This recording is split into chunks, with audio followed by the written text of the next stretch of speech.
निर्वाचन ପାଇଁ ବିଜେଡିର ପ୍ରଥମ ପର୍ଯ୍ୟାୟ ପ୍ରାର୍ଥୀ ତାଲିକା ଘୋଷଣା ହୋଇଛି। ପ୍ରାୟତଃ ଜାଗାରେ ପୁରୁଣା ନେତାଙ୍କୁ ଦଳ ଅଗ୍ରାଧିକାର ଦେଇଥିବା ସମୟରେ ଅଳ୍ପ କେତେକ ସ୍ଥାନରେ ପ୍ରାର୍ଥୀ ପରିବର୍ତ୍ତନ ହୋଇଛି। କଟକ ଜିଲ୍ଲାର ବାଙ୍କୀ ଏବଂ କଟକ ଚୌଦ୍ୱାରରେ ଦୁଇ ଯୁବନେତା ଦେବୀରଞ୍ଜନ ତ୍ରିପାଠୀ ଏବଂ ସୌଭିକ ବିଶ୍ୱାଳଙ୍କୁ ଦଳ ପ୍ରାର୍ଥୀ ଭାବେ ଚୟନ କରିଛି। ତେବେ ଉଭୟ ନିର୍ବାଚନ ମଣ୍ଡଳୀରେ ପୁଣି ଥରେ ବିଧାୟକ ହେବା ଆଶା ରଖିଥିବା ପ୍ରଭାତ ତ୍ରିପାଠୀ ଏବଂ ପ୍ରଭାତ ରଞ୍ଜନ ବିଶ୍ୱାଳ ବରିଷ୍ଠ ନେତା ହୋଇ ରହିଗଲେ। ପୁଅ ହାତେଇଲେ ଟିକେଟ।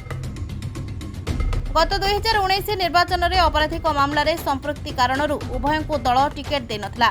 ତେବେ ଉଭୟ ସ୍ଥାନରେ ସେମାନଙ୍କ ପୁଅଙ୍କୁ ମିଳିଥିଲା ଟିକେଟ ଏବଂ ସେମାନେ ବିଜୟ ମଧ୍ୟ ହୋଇଥିଲେ। 2019 ପରଠାରୁ ଏବେ ସୁଦ୍ଧା ଉଭୟ ନେତା ନିଜ ନିର୍ବାଚନ ମଣ୍ଡଳୀରେ ସମସ୍ତ କାର୍ଯ୍ୟକ୍ରମରେ ସକ୍ରିୟ ଭାବରେ ଦାୟିତ୍ୱ ନେଇ ଲାଗି ପଡ଼ିଥିଲେ। ହେଲେ ଦଳ ନିଷ୍ପତ୍ତି ନ ବଦଳାଇ ଉଭୟ ସ୍ଥାନରେ ଯୁବନେତାଙ୍କୁ ବାଛିଛି ପ୍ରାର୍ଥୀ ଭାବରେ। Bureau report, rainbow media.